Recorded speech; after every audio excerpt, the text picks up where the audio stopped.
Y'all, welcome to Shade in the City. It's your girl Treese here. Happy Sunday fun day to all of y'all. Hope you're having a wonderful and blessed day. So yeah, y'all, I'm here to give you episodes 183 and 184 of Beyond the Gates. So we know this was Thursday and Friday, so this was, you know, we finally get Kat back from her little trip with Tomas. Um, we get some Chelsea and Madison, which I liked, and then we get Winterfest, which did not give what the build up for Winterfest did not give what it was supposed to give, in my opinion. But we'll get into that. But if you haven't already, all my Shade Squad and all of my new viewers, please go ahead, do me a big favor and hit that like button for me. And if you liking the vibe and you haven't already, please go ahead and subscribe as well. You know what I'm saying? Just join the family. We're trying to hit our goal of 3K before the end of the year. Okay. So please help us out. Share. Sharing is caring. And please, if you have any hypes left over for this week, hype up this video.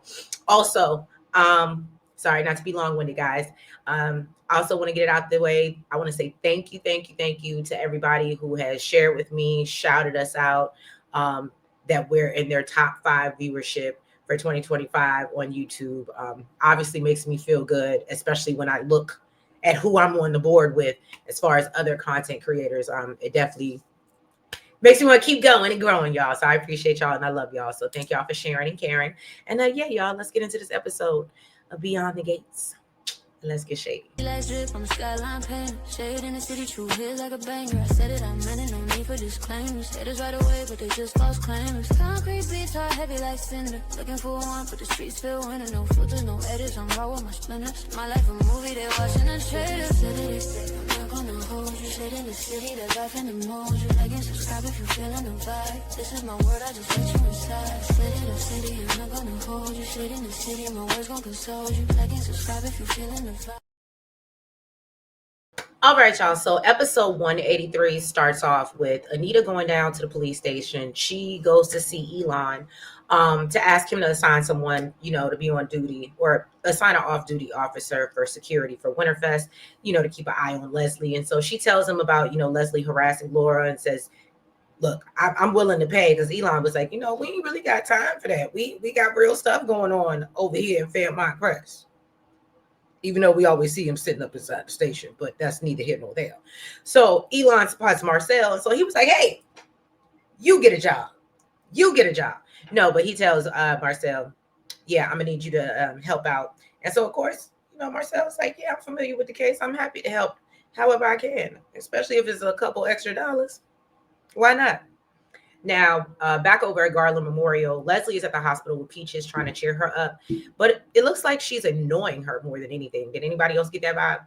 So her doctor comes over and Leslie, Dr. Wilkes, comes over and Leslie is like, well, when can we start these clinical trials? And he tells her, well, we can start next week, but Peaches starts getting all ornery and she was like, it don't matter.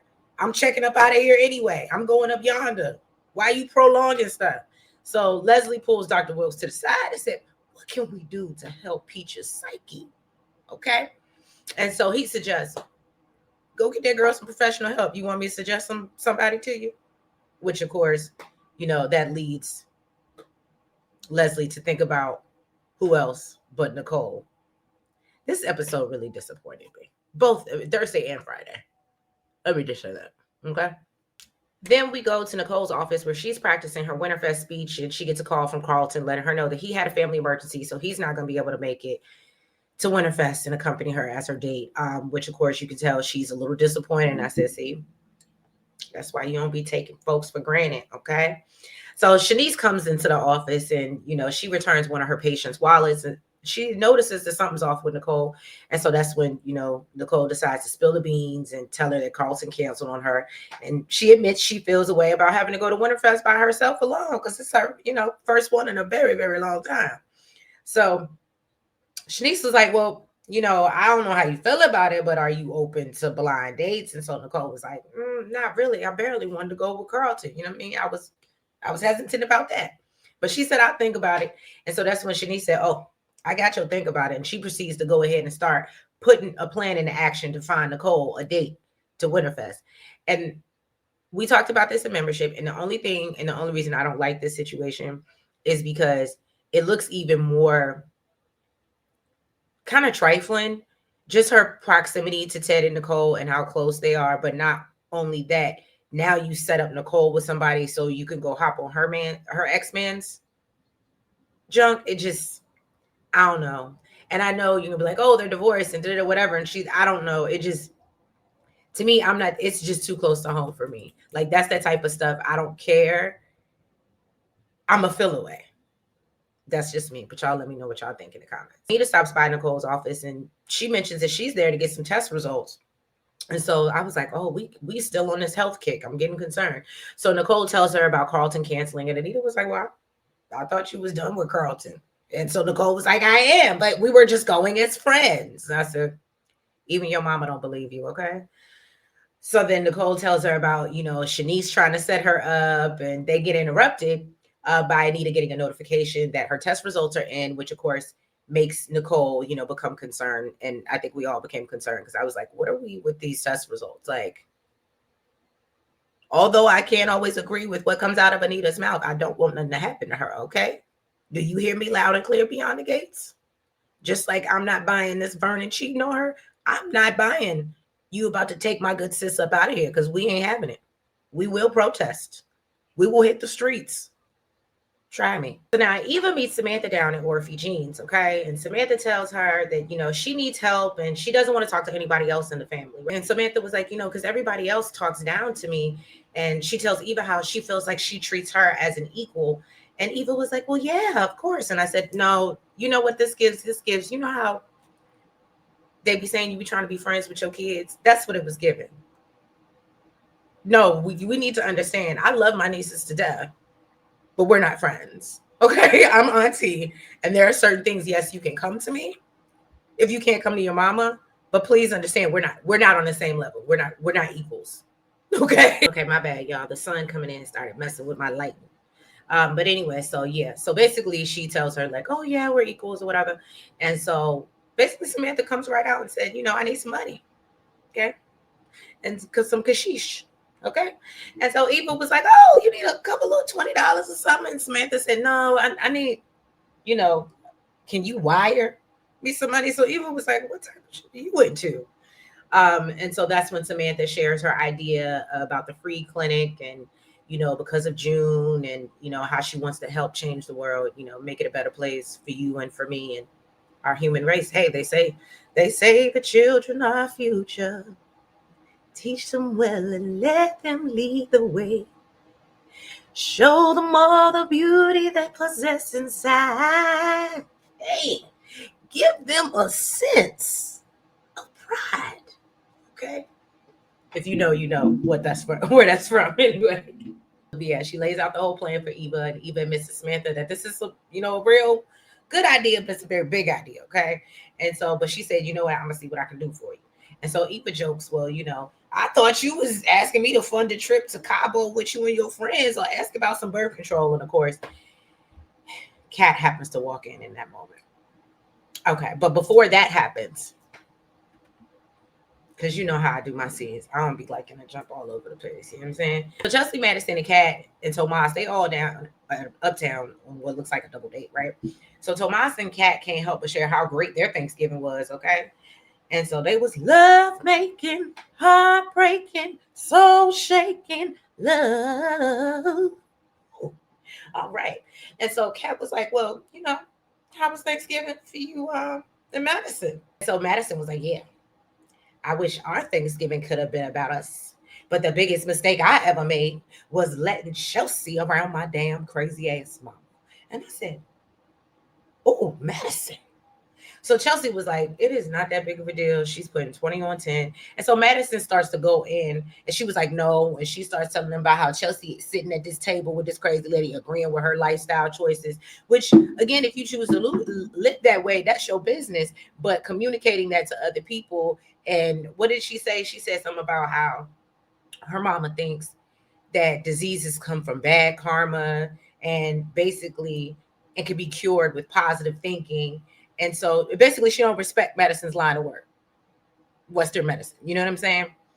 It's to each his own. I just don't know if, there's some real that there's clearly medicine for, right? Chelsea is still up here trying to defend Madison's mom's line of thinking. Madison was like, the way my mother, her beliefs have nothing to do with the truth or science. And so Chelsea was like, Kat, can you please weigh in? Because, Madison's eating her up. All right. She's take her through there. Take her through there. Hey, you know what I'm saying? So finally, Kat said, look, I understand what it's like to be the whistleblower and you tell everybody the truth, but no one believes you. And I said, ooh, shots fired. Chelsea was like, well, every family has baggage. And, Madison's just not seeing things objectively. And so Madison asked Chelsea, why can't you let me handle my own? Please. This is my mama, my family. Why can't you trust what I'm saying? So Kat does end up leaving, and then Madison goes on about how, it's crazy how Kat understands me more than the person who's supposed to love me so much. So Chelsea is trying to apologize, and Madison fills Tomas in on how, Chelsea reached out to her mother behind her back. So things start to get heated, and Tomas is like, you know what? I want no parts. Okay. I got enough drama on my side. So Chelsea tries to flip it on Madison and make it seem like, she's upset because she don't hate her mom like Madison does. And I said, yeah, I was with Madison. It was like, no, no, that's not what I'm saying. And you know what?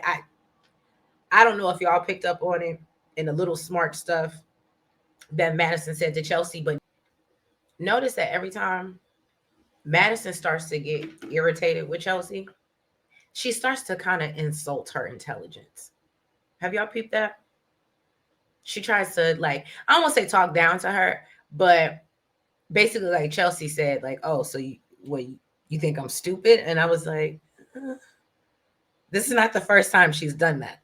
This is probably, I look, Elaine, let me know, because I know I've clocked it before. So this might be the third or fourth time Madison has said some sideways stuff that I, in the beginning, had me looking at her like, okay, is there an ulterior motive? Because do you really like her? Because we all know Chelsea's a little, you know what I'm saying? So, but I don't know. Y'all drop in the comments. Let me know if y'all noticed that. Madison just, starts to go in on Chelsea about how, I've had your back in every circumstance with your daddy, with your business. And you couldn't have mine when it mattered. It was like, and you're continuing to drag me back into trauma that I worked really hard to escape from. And I said, sister, protect your peace. And if that means you got to cut Chelsea off, it is what it is. She's not respecting your boundaries. Let's move on. Back to Nicole's office. Anita's results do come back fine. And Nicole asks her, for advice on helping boost her ego a little bit. So they have a cute little mother-daughter moment about what Anita would do, which is face everything head on. Their cute mother-daughter moment gets interrupted by Leslie banging on Nicole's door, requesting her aid. And this is when I couldn't check out because obviously it's an important part, but it irritated me. It irritated my soul. So Nicole and Anita actually sit back to hear her out. And she explains that, Peaches is sick. And when Nicole says that, okay, well, I'll recommend a therapist for her. And Leslie's like, no, I want you. And even goes back to the night that she played in her face on that rooftop. And I said, my notes say, and that alone should have been why Nicole said no. Isn't it? Okay. So Leslie starts begging and even throws Eva in, hoping it will make Nicole change her mind. And again, my notes say, and what's so bad is Trisha is such a good actress, but I think she even thought this was so unbelievable because she couldn't even force tears out this scene. And we know she can do it. We know she's capable of it. Actually, very good at it. And she couldn't get it out this scene. Like, I was looking close and I was like, oh, she's struggling. And I said, because even she thinks this is stupid. Tell me I'm lying. Let's move on. Back down at the police station, Elon is questioning Marcel's motives for taking an assignment for Anita. And Marcel, after playing as if he's just trying to be helpful, he admits, nah, Sheila need a new engine, bro. And so Elon was like, yo, that boat is a money pit, okay? And you keep playing, you won't be retired till you're 90. And I ain't even gonna hold you.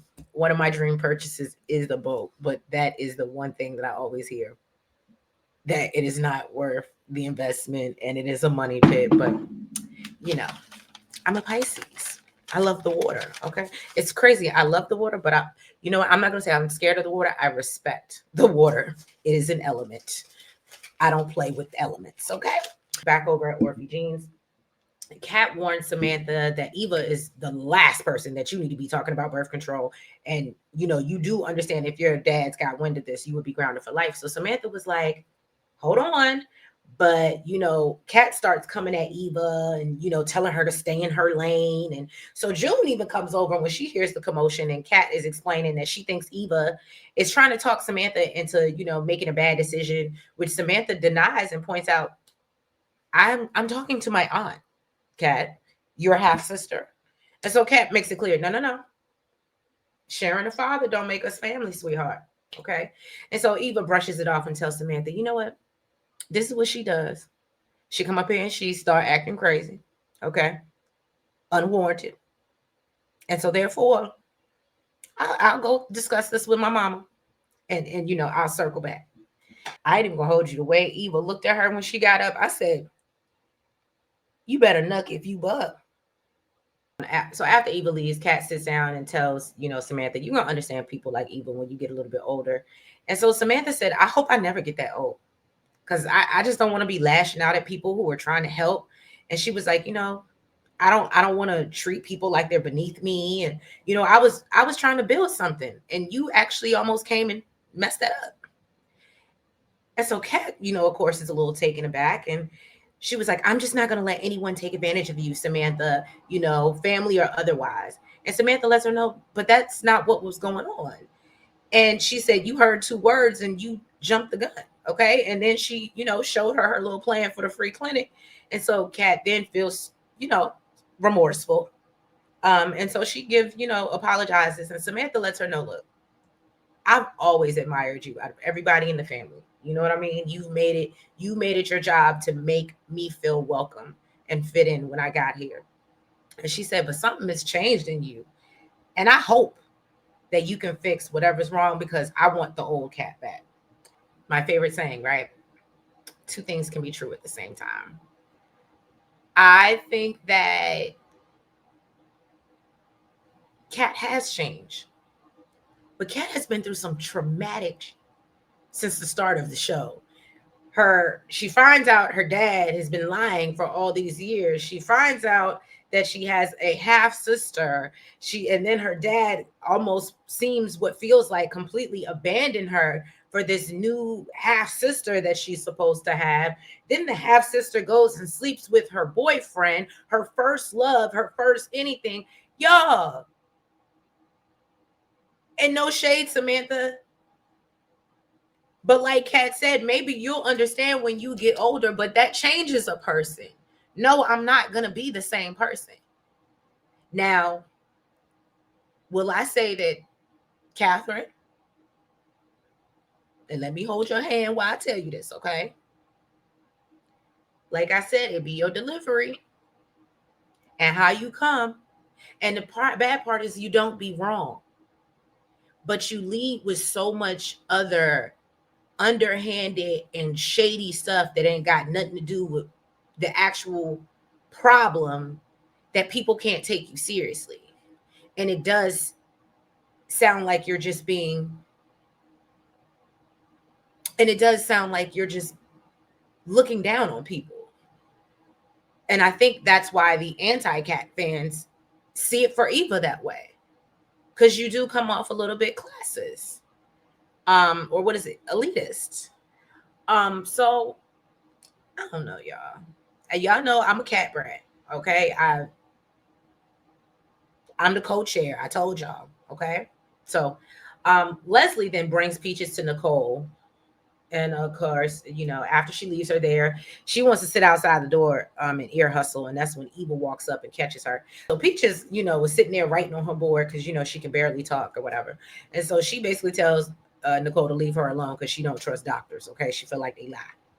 So then she wants to know, well, are you and Leslie friends? And Nicole admits, no, not for real. I really can't stand your daughter, Dana, Leslie, Pick Six. I can't stand either one of them.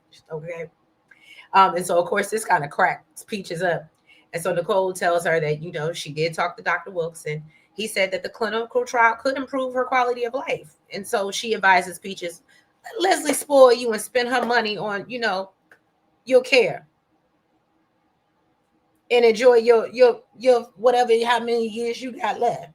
And so once they have that conversation and Nicole lightens the mood, she comes back to report that Peaches has agreed to go through with the trials. And so Leslie's so thankful, and Nicole quickly lets her know, I did not do that for you. I did that for Peaches and Eva. And I said, what the?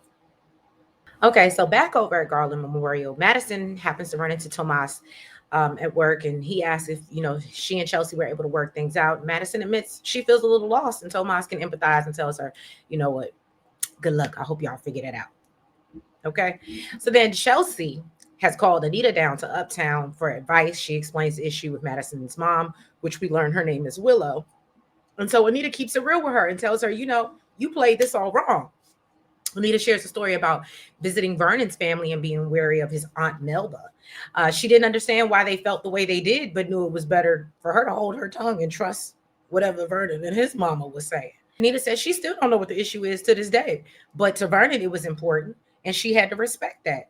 And so Chelsea still doesn't get it, and Anita has to kindly tell her it's not for you to get. And I said thank you, because right now you are showing that you and Naomi definitely are related. Okay. And so she advises her, girl, just trust your partner, and you make sure that she knows your heart and you weren't coming from a bad place, but you need to respect her boundaries. Then we see Tomas run into Eva at the hospital, and she fills him in on, Peaches and her update and how she's, hoping that she gets better. She asks if he's going to Winterfest, and he lets her know that yes, he will be there with Kat. And I said, that's right. Okay. And so Marcel runs into Leslie in the hallway at the hospital as well. And they, give each other looks before, hoping that they cross paths again. And of course, we know they're going to cross paths in the next episode. So we see Shanice, and she runs into Nicole, and she said, look, I know you said you wanted to think about it. And so while you was thinking, I went ahead and made some calls and sent some texts and stuff. And so, and she said, I done set you up on a date with Dr. Rollins. And so that's when we see Nicole turn around, and in my eyes, it looked like she was impressed with Dr. Rollins. And I think we all heavily believe, and I think it's actually been confirmed already. We actually have photos that it's going to be Greg Vaughn. So, and poor Sky was, we love Sky over here. I'm sure she was sliding down somebody's wall. She was not happy about it. If y'all go back again, link in the membership, if y'all go back and watch the replay. But yeah, so we'll see how this plays out. All right. So let's move on to episode 184. We see that the Articulates are back in town for Winterfest. So this is the Winterfest episode, Friday's episode. And they show off their outfits for Winterfest. And literally my notes say, I thought this was a formal situation. So Sharon starts asking where Vernon is, and Sharon and Tracy are telling Anita how much has changed since they've been on the tour, thanks to her. And so Anita was like, well, how are things going with Devon? We know they were working with him on this jazz piece, and they were going to add Barbara's tracks and all that good stuff. And so Sharon assures her that we feel very well taken care of. And Anita says, well, I just want y'all to find y'all rhythm first before I join you. And so then they notice Sharon off daydreaming in the distance. She off looking at photos of Vernon and Anita. And so Tracy was like, I don't know what has been going on. She's been real distracted lately, and must be about some man that we don't know about. Okay. And I said, you know what, Beyond the Gates, I ain't even gonna hold you. There probably was a lot more that happened this episode, but I'm not buying what you're selling, and you're not gonna convince me that Vernon is cheating on Anita. If it turns out to be that way, cool. But I'm just not gonna come up here and report on it, because I feel like it's a waste of time, because we don't believe you. Okay. Vernon is down at the country club talking to Marcel, and he's like, I need you to be on your job. And Marcel assures him, no, I got Leslie under control. And so Vernon starts to tell him how much of a terror Leslie is. And Marcel, is making jokes and, about how he could never get in a country club unless he was doing some off-duty work. So Vernon was like, look, no shade, you're here for a job. I'm not here for your simple pleasantries. So yeah, don't lose focus. Okay. Now, Leslie has come over to Eva's to present her with this dress that she bought for her for Winterfest. She starts talking about Eva and, taking your rightful place because, you're half Richardson and articulate royalty. And so Leslie tells her, we will never be on the outside looking in again. And so then she presents Eva with this Sheen fashion over dress talking about, and Eva come out talking about, I feel wrapped in a dream. Girl, bye. Then, as Leslie's helping her get ready, she pitches Samantha's idea about, the free clinic, and, talks about how, oh, so we can be like the Duprees. And I was like, yeah, you knew you had to sell it to her like that in order for her to buy it, right? And so this, of course, gives Leslie a reason to get on board. So then we jump over to Alfred Jeans, where Jacob and Isaiah are down there, I guess having a weekly lunch or meetup or whatever. Isaiah's questioning why Jacob is not out preparing for the Winterfest. And so Jacob is like, don't worry about me. Let's talk about you. So he starts digging into, who are you spending your time with when you're not working? And so Isaiah is trying to determine, like, who's asking, you or daddy? So after they do this back and forth, bickering, Jacob changes the subject and was like, no, seriously, like, what are you doing when you're not working? And so Isaiah tells him about Eva, and Jacob is in disbelief because he was like, we already warned you about her. And so Isaiah was like, why would I be listening to what other people have to say about her? And Jacob tells him, because it's the damage her and her mother have caused. Were you not listening? And so he's trying to convince Isaiah, well, you know what? Why don't you just come over to Winterfest with me and Naomi? And of course, Isaiah's like, nah, I am really good. And he declines until Jacob mentions, well, just to let you know, Eva gonna be there with Ted. And so of course he's like, I'll see you later. And of course we know Isaiah gonna run his happy butt down there because he is, and I still hold true to how I feel. And if I'm wrong, y'all know I will come up here and say I was wrong. But I still hold true to the fact that that man has sex on the brain. And like any man who is pursuing the cat, he's persistent and he's gonna show up. But I don't think he'll be like that after the fact. I don't know, just me. So we go over to the country club, and Ted runs into Tomas, and he confronts him about sleeping with both of his daughters. And I said, sir, you late. So Tomas gives Ted his apologies, and he was like, he blames it on his confusion, but he said, I take full responsibility and accountability. And so he says, I'm clear about what I want now, and I got big plans for me and Kat. And so Ted was like, oh, okay. So do you plan to let me know about these plans? And I love when he was like, yeah, maybe we'll talk to you about it after Kat agrees. And so Ted warns him, look, don't be casually playing with my daughter, because Kat is not a casual girl, okay? And he said, I already got enough drama going on with my daughters. They already don't get along, so I don't need you making it worse, okay? We jump over to Nicole's house, where Nicole, Kat, Naomi, they are all getting their makeup done by is it Damon Roberts? Okay. Naomi asked how everybody's morning went. And so it gives me the idea that Winterfest is like a daytime event that's like open to the kids and families in the community for them to participate in, because they were talking about ice skating rinks and snow tubing, and we also have that in like, yeah, like if you go, they have events in Nats Park and they'll turn it into a winter wonderland, or they have other spots in the DMV area that they do that. But at a country club, I was like, that thing must be huge for them to be able to host all that in that one place. When I say Nats Stadium, that's a baseball stadium. So obviously you can imagine how big that is. So it just makes me wonder how big this country club is, that they were able to put on all these events at this spot. But so then they reminisce about Kat being the most competitive when they were younger. And Kat asked them to be honest with her. And she was like, am I self-centered? So Nicole redirects the question back to Kat. And Kat was like, well, I know my muchness can be a lot. And so Nicole wants to know, well, what brought up this conversation? So Kat tells them, yeah, I had another fight with Eva. And she reminds them that, crazy enough, she played all of y'all, but nobody can see it but me.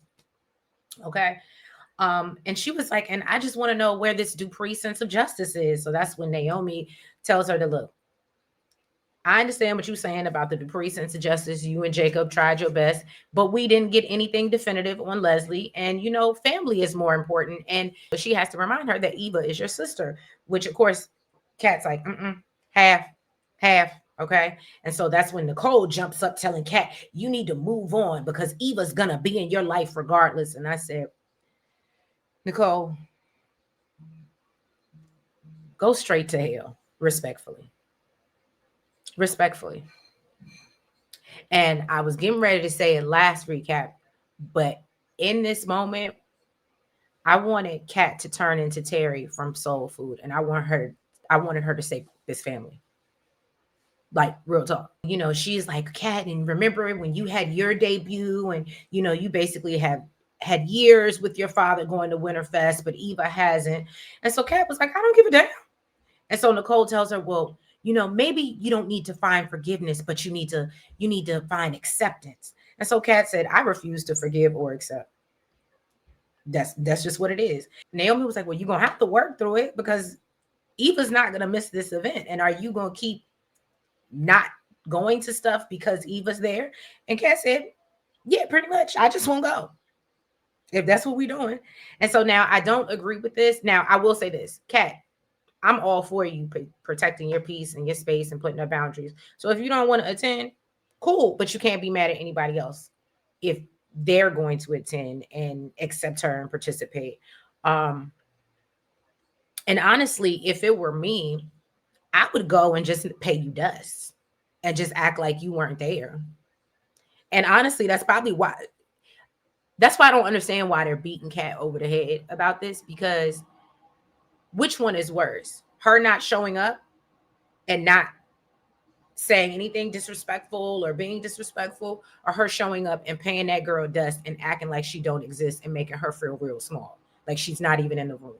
I think the latter is worse. So they just need to let Kat sit this one out if that's what she's choosing to do. And I am absolutely, I understand. Okay. Cole then gives her this speech about, falling into line for the family because that's what the Duprees do. So Kat doesn't fall for it. And she said, you know what, I'm going to think about it. But she said, that's all my self-centered self can do right now. And I said, that's right. Now, we see Mona and Laura, they're making their last minute preparations for Winterfest, but Laura is kind of distracted because obviously she's worried about Leslie. And so Mona assures her that, look, if Leslie even look at you wrong way, I'm about to put the paws on. Okay. So back over at the Dupree house, Anita is sharing with Sharon and Tracy how she's, raising money in the name of Barbara for Winterfest. And she spills the tea about Leslie being Barbara's daughter. So Tracy and Sharon can't believe it. And they're like, nah, we feel like we would have known. And so I know a lot of people are speculating that Peaches might be Barbara because remember, they haven't seen Peaches yet. So we don't know. And even somebody even threw out there that maybe Leslie might be Barbara. And I said, well, how would that be? But plastic surgery, I don't know. It's just so stranger things have happened, right? So Tracy was like, well, what about the trust? And so Anita tells her, yeah, she got the trust, but I did stop funding it. And so that's when Vernon comes home trying to sneak in the house and he spots Sharon. But before he can, get a chance to talk to her alone, Anita walks in. Okay. And I said, again, I'm not buying what you're selling here. So I just moved on. So then we see Ted come to pick Eva up for Winterfest. He has a gift for her, which is some Forrester Creation scarf. It does match with her outfit, so it was cute. Even though the outfit looked more like she was going to the club or the day party, but okay. So Eva is clearly excited about her first Winterfest, and Ted feels nice enough to even offer Leslie a ride. And I just say you want this lady. I am so over this, Ted. Stop playing in my face. You over here supposed to be co-parent. You do not. She is capable of driving. She is capable of getting herself there. But you want her. And the crazy part is I think you're actually wanting to fall into this family narrative that she was hoping for. Because you spent Thanksgiving with him. Now you offer her right. And I was actually surprised that Leslie turned it down. Because it's not like she went home and got real jazzy or snazzy. Homegirl showed up in leather pants and a sparkly sweater. But she does end up kissing Ted on the cheek and thanking him for stepping up for Eva. Before Eva leaves, Leslie takes the time to reiterate how, this is your night and this is your birthright. And I was like, girl, bye. So then we move on to Tomas. He meets Kat up in Uptown and she lets him know, I'm not interested in going to Winterfest. I'd rather go home with you. I said, now Kat just turned into a little, she's a very freaky girl. Get it from her mama. Well, we ain't seen Nicole do nothing yet, but you know what I'm saying. She tells him about the conversation she had with Nicole and Naomi and how basically her mama called her selfish. And so Tomas tells her, well, you know what? I know you're hurt, but you're not self-centered. Okay. And he empathizes with her and suggests that, why don't we skip Winterfest? And then this leads into a conversation where he says, I hate the bed being empty and you only having a drawer, and I want us to wake up together every single day and our and share a space and our things be in the same place. And so he asked her to move in with him. And we know that girl gonna do it. And what's so wild is because, being honest with you, because she waited so long to have sex, and I understand that this is her escape, but is anybody else surprised that she's letting him get the milk before he buys the cow? And what I mean is, and I'm not talking about the sex. At least one thing in my household was, you never move in with a man if you ain't got no like commitment, right? Because then they'll just never do it. And I don't know, just because it is so new, and yeah, I don't know if I would be moving in with Tomas. And I'm, like I said, I'm just surprised that Kat would even let that happen, because she doesn't give me that type of girl. But we know she's trying to escape right now, and that's her escape. So be it. So let's move on. So Eva and Ted get to Winterfest, and he starts to ask her, what she was into as a child. And, he apologizes for not being there. And so Eva talks about how impressed she is with, all the activities, and they end up going ice skating together because we know he learned that that's what she used to do when she was younger. And so, and yeah, they just, I guess, have a cute little father daughter moment that I just really didn't care for. Okay, so then we move on to the Articulates, who make it to Winterfest, and Anita checks in with Laura and Mona, and she lets them know that, y'all have a good time, y'all are off now. But she said, Laura, for you, that man over there, Marcel, his only job is to keep his eye on Leslie and make sure she don't bother you. And so, of course, that makes Laura a little bit relieved, even though we know Leslie gonna do what she do. She gonna pop behind the corner. She gonna do something. It would not surprise me. It would not behoove me at all that she finds her way to Laura. Okay. Now Naomi is walking around looking for Kat, and she ends up finding Jacob, and he notices Marcel there. And Marcel was like, "Look, I'm just here to make a little bit of money." Okay.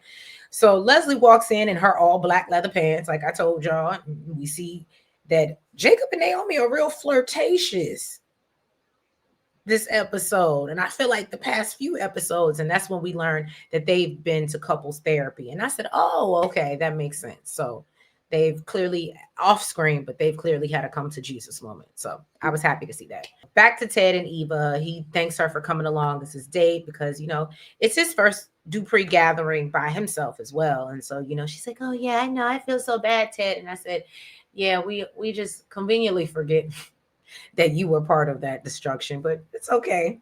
Let's let bygones be bygones, right? He goes off to get them some hot chocolate, and that's when Isaiah walks in, and of course, she's just excited to see him. And I said, and after this, I'm sure the next stop is the hotel, the motel, Holiday Inn. In this episode with Vernon and Sharon finally finding a way to ditch Anita, but Tracy takes notice. And they meet at the bar, and they're still trying to make us think that there's more going on. And literally, I said, I'm not buying it. And yeah, that was episode 184 of Beyond the Gates. So yeah, thank y'all for coming through and supporting my recap and review. If you have not already, please do me a favor and go ahead and hit that like button. Make sure you comment, make sure you subscribe, and make sure you hit the notification bell. Make sure you're following us on all the platforms. That's the TikTok, the Twitter, the Facebook, the IG, the Blue Sky, and the Lemonade. And I will catch y'all tomorrow for 185. Can you believe it? What? That's 15 episodes left? Wild. Anyway, I'll catch y'all later. Have a blessed week. Bye bye.